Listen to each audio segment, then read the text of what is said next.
अनुपम मित्तल। भारत देश में परिवारों और रिश्तेदारों का महत्व बहुत ज़्यादा माना जाता है।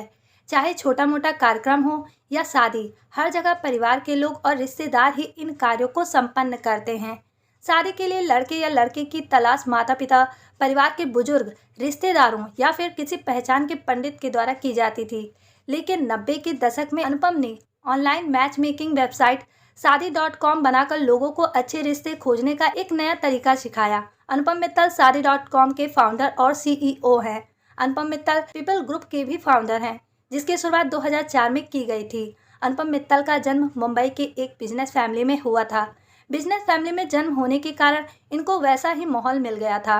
अनुपम को बिजनेस में मजा आता था, इसलिए उन्होंने बचपन में 2 से 3 बिजनेस आइडिया पर काम किया, लेकिन वो बुरी तरह असफल रहे। अनुपम को बिजनेस सीखना था, इसलिए उन्होंने अपने पिताजी के साथ काम करना शुरू कर दिया। अनुपम उस समय कॉलेज में पढ़ा करते थे। कॉलेज के अलावा ये पिताजी की फैक्ट्री में भी काम कर रहे थे। 2 साल तक फैक्ट्री में काम करने के बाद इनको मज़ा नहीं आ रहा था, इसलिए इन्होंने कुछ और करने का सोचा। अब अनुपम ने एक्सपोर्ट का बिजनेस शुरू किया। उन्होंने इस काम को अच्छे से किया, पर पैसों का नुकसान काफ़ी हो गया। अनुपम ने अब देश से बाहर जाकर कुछ और करने का प्लान बनाया। अनुपम यूरोप चले गए और 6 महीने तक काम करने के बाद भी कुछ प्राप्त नहीं हुआ तो उसके बाद अमेरिका चले गए। यूरोप और अमेरिका में सफलता न मिलने के बाद इनको समस्या समझ आई और अब इन्होंने बिजनेस की पढ़ाई करने का मन बनाया। अमेरिका से अपना ग्रेजुएशन पूरा करने के बाद अनुपम को वहीं पर नौकरी मिल गई। उस समय इंटरनेट का क्रेज़ लगातार बढ़ता जा रहा था और इससे उनकी कंपनी का भी काम बढ़ रहा था। .com बबल के चलते इन्होंने खूब पैसे कमाए, काफ़ी पैसा मिला, नाम हुआ। लेकिन कुछ सालों बाद जब .com बस्ट हुआ तो इंटरनेट की सारी कंपनियां ढह गई और अनुपम का भी काम रुक गया। इन्होंने काम के साथ पैसे भी कमा दिए, पर इनका विश्वास खुद पर काफ़ी बढ़ चुका था। शादी.com की शुरुआत कैसे हुई? अनुपम अमेरिका में कंज्यूमर इंटरनेट से काफ़ी प्रभावित हुए थे, इसलिए ये इस क्षेत्र में कुछ काम करना चाहते थे। इसलिए भारत लौटने के बाद इन्होंने सत्यनेट सॉल्यूशंस नाम का एक वेब डेवलपमेंट कंपनी शुरू की। अनुपम का यह बिजनेस चल पड़ा, अच्छी कमाई भी करने लगे। अनुपम का बिजनेस अच्छा चलने लगा था, तभी एक दिन पापा के दोस्त जो कि एक पंडित थे और लोगों की शादियां करवाते थे, अनुपम के ऑफिस में मिलने गए।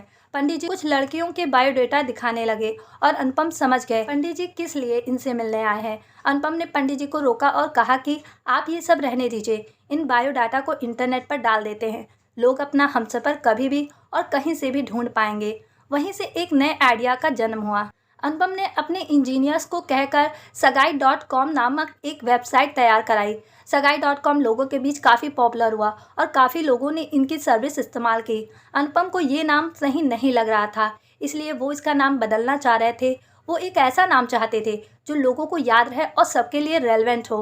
उसी समय इनको शादी.com नामक एक डोमेन नेम मिल रहा था, लेकिन उसके लिए 25 लाख की डिमांड थी। तब तक अनुपम ने अपनी कंपनी से 25-30 लाख रुपए कमा लिए थे और उन्होंने अपना सारा पैसा शादी.com का केवल नाम खरीदने में लगा दिया। ये नाम खरीदना एक बहुत बड़ा रिस्क था, लेकिन अनुपम ने ये रिस्क लिया और जिसकी वजह से इनका कारोबार और भी ज़्यादा बढ़ा। ये हर साल लगभग 2 से 3 करोड़ का बिजनेस करने लगे और आज भारत की टॉप 3 मैच मेकिंग वेबसाइट के लिस्ट में शादी.com का भी नाम लिया जाता है।